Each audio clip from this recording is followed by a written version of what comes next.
জ্বালানি তেল সংগ্রহে জেলায় জেলায় ভিন্ন ভিন্ন পরিস্থিতির মুখোমুখি হতে হচ্ছে গ্রাহকদের। কোথাও সরবরাহ বৃদ্ধিতে পাম্পে সিরিয়াল কমেছে, আবার কোথাও তেল সংকটে সাময়িকভাবে বন্ধ রাখা হয়েছে অনেক ফিলিং স্টেশন।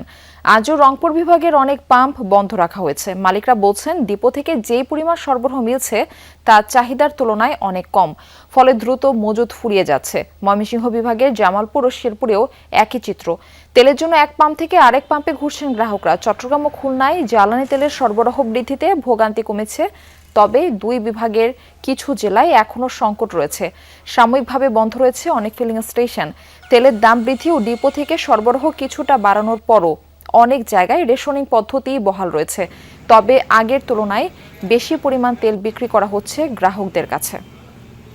স্কিম বাড়িতে পানি দেবো শ্যালো দিয়ে, তার তেল বেরিয়েছে, আজকে বলে তেল নাই, বলে কালকে বলে তেল দিবে। কৃষকের তো বাঁচার মতন কোনো পথ নেই। সিরিয়াল লাগাইছি আজকে 2 দিন হলো, কিন্তু বাইরের গাড়িতে তেল দিতেছে 20টা কি 30টা, তার বেশি দেয় না। পাম্পে কোনোদিন তেল বন্ধ রাখে নাই। আজকে 2 দিন ধরে আমি পাম্পে, খাওয়া নাই দাওয়া নাই, পাম্পে পড়ে রয়েছি। আজকেও তেল পাই নাই, আগামী 27 তারিখে পাই কিনা তাও সন্দেহ আছে। এ বিষয়ে আরো জানাতে ভোলা থেকে আমাদের সঙ্গে যুক্ত হচ্ছেন সহকর্মী জুয়েল সাহা বিকাশ। জুয়েল, আপনার ওখানে কি অবস্থা পাম্পগুলোর? যেহেতু তেলের সরবরাহ একটু বৃদ্ধি করা হয়েছে, গ্রাহকদের ভোগান্তি লাঘব হয়েছে কিনা, গ্রাহকরা কি বলছেন এই বিষয়ে?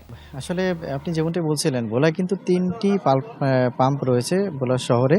এই 3টির মধ্যে একটি পাম্প কিন্তু সচল রয়েছে, যেটি সকাল 7টা থেকে কিন্তু এ রহমান অ্যান্ড সর্স নামে যে পাম্পটি রয়েছে সেটি কিন্তু সকাল 7টা থেকে তেল দেওয়া শুরু করেছে এবং নামাজের বিরতি রয়েছে। তবে আমরা এখানে যারা পাম্পে কর্মরত রয়েছে তাদের সাথে কিন্তু আমরা কথা বলেছি পাম্পের, তারা আমাদেরকে জানিয়েছেন যে আসলে আজকে শুক্রবার, যার কারণে কিন্তু বাইকার খুব কম ছিল, যার কারণে আসলে এখনও দেখতে পাচ্ছি যে নামাজের বিরতি চলছে, তবে তেমন কোনো বাইকার কিন্তু আমরা এই পাম্পে কিন্তু দেখতে পাচ্ছি না। তবে তারা নামাজের বিরতির পরে কিন্তু আবার 3টা থেকে কিন্তু তেল দেওয়া শুরু করবে। তো আমরা এই বিষয় নিয়ে এই পাম্পের যিনি রয়েছেন তার সাথে কিন্তু কথা বলবো।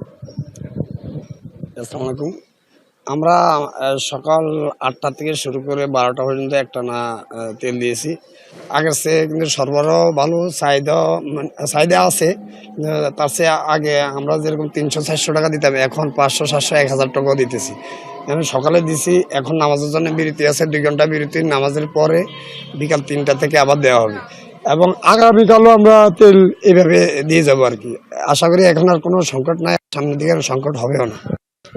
আসলে উনি যেমনটাই বলছিলেন, এছাড়াও বাকি যে আরেকটি পাম্প রয়েছে এর পাশেও মার্শাল্লাহ নামে যে ফিলিং স্টেশন রয়েছে সেখানেও কিন্তু আমরা কথা বলেছি। তারা আমাদেরকে জানিয়েছেন সন্ধ্যা 6টার পর থেকেও এখানে তেল দেওয়া শুরু করবেন। এবং তো পাম্পের যারা কর্মরত রয়েছে তারা কিন্তু একটি বিষয় কিন্তু আমাদেরকে জানিয়েছেন যে আগে যেমন বাইকারদের লম্বা লাইন থাকতো, কিন্তু এখন আসলে সেই লাইনটা কিন্তু অনেকটা কমে গেছে। তো যার কারণে বিভিন্ন উপজেলাতে মূলত তেল কিছুটা সরবরাহ দেওয়ার ফলে কিন্তু এই লাইনটা কমে গেছে, যার কারণে আসলে বাইকাররা কিন্তু তেমন একটা লাইন দিচ্ছে না। এছাড়াও এখন কিন্তু এক একটা বাইকার কিন্তু প্রতি বাইকারকে 400 থেকে 500 টাকারও অধিক কিন্তু তেল দেওয়া হচ্ছে, যার কারণে আসলে আগের মতো তেমন কিন্তু শুনছিলাম ভোলায় তেলের ভোগান্তি নেই, এটা কিন্তু একটা ভালো দিক। আপনাকে ধন্যবাদ যুক্ত হবার জন্য।